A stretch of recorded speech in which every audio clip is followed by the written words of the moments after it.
Hello বন্ধুরা, আমি আজকে চলে এসেছি তোমাদের সকলের রিকোয়েস্টে ওয়াটার ইটিনেটে এই ভিডিও নিয়ে। আমি এখন বাইরে দাঁড়িয়ে রয়েছি আর লিটারেলি আমি কাঁপছি, কারণ এই দুদিন ধরে প্রচণ্ড ঠান্ডা দিচ্ছে। বাইরের অবস্থা দেখতেই পারছো। এখন কটা বাজে গেস করতে পেরেছো? পারোনি আই থিঙ্ক। এখন বাজে বেলা 11টা, আর দেখো আকাশে একটুও রোদ বেরোয়নি, চারিদিকে শুধু কুয়াশা আর কুয়াশা। আর এই ঠান্ডার মধ্যে আমি যাব এখন সকালবেলা স্নান করতে, আমার তো ভেবেই ভয় লাগছে। কারা কারা এই ঠান্ডায় স্নান করো না আমাকে কমেন্টে জানিও তো, যে স্নানের নাম শুনলেই তোমাদের ভয় লাগে। আর তারপরে দেখো আমি কিন্তু সুন্দরভাবে রেডি হয়ে চলে এসেছি। আর যেহেতু একটা জায়গায় যাওয়ার ছিল, তাই মা আমাকে তাড়াতাড়ি করে সকালের ব্রেকফাস্টে কিন্তু ডিম টোস্ট করে দিয়েছিল। ডিম টোস্ট খেতে কারা কারা ভালোবাসো কমেন্টে কিন্তু জানিও। হ্যাঁ, আমার কিন্তু ডিম টোস্ট খেতে দারুণ লাগে, কিন্তু মোটা হয়ে যাওয়ার ভয়তে আমি আর ডিম টোস্ট খেতেই পারি না। কিন্তু মা সেদিনকে বললো যে ঠিক আছে, একদিন খেলে আর অত মোটা হবি না। আর একদিন করে করেই তো আমি মোটাটা হয়ে যাচ্ছি, তাই না বলো? ওপরে দেখো টমেটো কেচাপ দিয়ে আমি তো গপ গপ করে খেয়ে নিচ্ছিলাম। মাকে বলেছিলাম একটু বেশি করেই কাঁচা লঙ্কা দিতে। আর এই ডিম টোস্ট যদি একটু ঝাল ঝাল না হয় আমার একদম ভালো লাগে না। দেখো তোমাদের আমি কাছ থেকে দেখাচ্ছি, আমি সস ছাড়া তো ডিম টোস্ট একদমই খেতে পারি না। এখানটাতে একটুখানি রুটি ছিল, তার উপরে আমি সামান্য ডিম নিলাম আর একটুখানি সস দিয়ে গালের মধ্যে চালান করে দিয়েছি।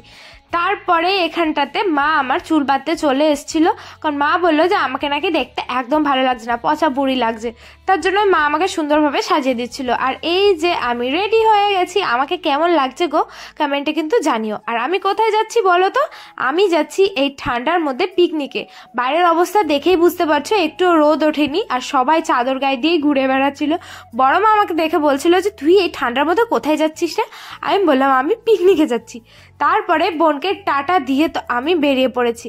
আর আমি অর্ধেক রাস্তায় যেতে না যেতে মা তো আমাকে জোরে করে ডাক দিল যে তুই তো কানের পরিসনি, কানের পরে যা। তাই আমি তাড়াতাড়ি করে আসলাম। মা আমাকে এই কানেরটা চয়েস করে দিল। আমাকে কেমন লাগছে এবার কমেন্ট করে জানিও তো, যে কানের ছাড়া ভালো লাগছিল না কানের পরে ভালো লাগছে।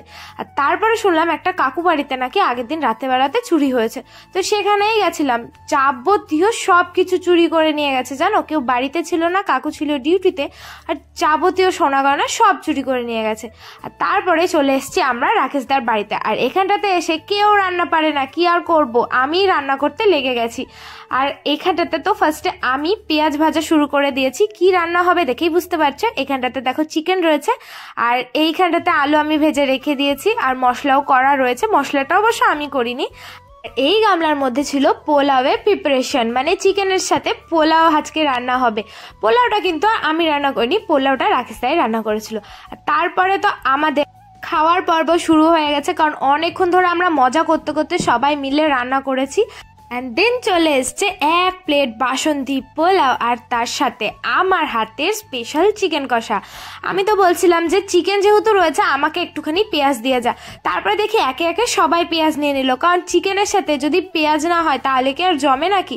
যতই তুমি পোলাও খাও আর ফ্রাইড রাইস খাও, তোমার তো স্যালাড লাগবে। এখানটাতে সবাই মিলে খেতে বসে পড়েছিলাম, আর সবাই আমার খুব প্রশংসাও করছিল। মাংসটা অবশ্য আমি ঝাল একটু কমই দিয়েছিলাম। আর তারপরে দেখো আমাদের এখানটাতে আড্ডা দেওয়া শুরু হয়ে গেছে। সোমনাথ তো ওখানটাতে পাগলের মতন কীর্তন গাইছিল। আর তারপরে আমি যে কি মানে দেখাচ্ছিলাম আমার ফোনে আমার জানা নেই, মানে এত হাসছিলাম আমরা সবাই মিলে। আমি তো হাসতে হাসতে লিটারেলি পৌলমীদের গায়ে পুরো গড়িয়ে পড়েছিলাম। আর জানো তো এরা কিন্তু সবাই আমার থেকে অনেক বড়। আমরা ছোটবেলায় ইংলিশ মিডিয়ামে একসাথেই পড়াশোনা করেছি। আর তারপরে সন্ধ্যাবেলা গেছিলাম অমিতের সাথে একটুখানি বাজারে, আর গিয়েই তো খেতে বসে পড়েছিলাম মোগলা আর দুটো চিকেন পকোড়া। তো এই খেয়েই তো আমি সারাদিন আজকে জমিয়ে ভুড়িভোজ করেছি। তো তোমাদের আজকের এই ওয়াটার ইটিনেটের ভিডিওটা কেমন লাগলো গাইজ অবশ্যই কিন্তু কমেন্ট করে জানাবে।